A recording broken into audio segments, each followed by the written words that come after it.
Triglav teku mi je všeč v bistvu vsa povezanost med ljudmi, kako se skupaj družijo.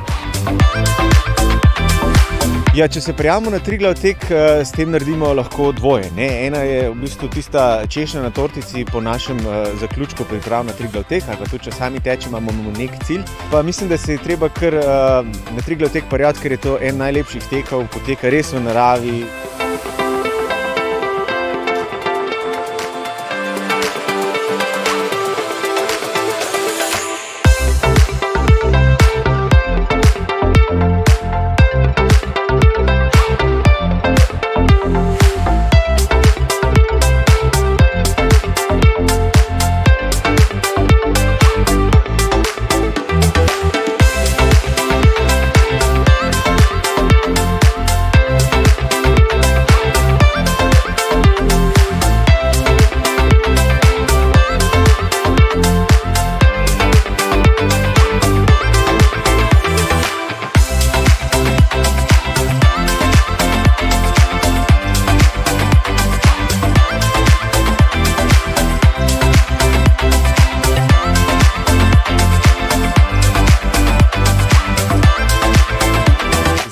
Hodim na ta dogodek, kajti je več kot le tek. V bistvu ta izjemna okolica, izjemno vzdušje, sami nasmejani, zadovoljni ljudje.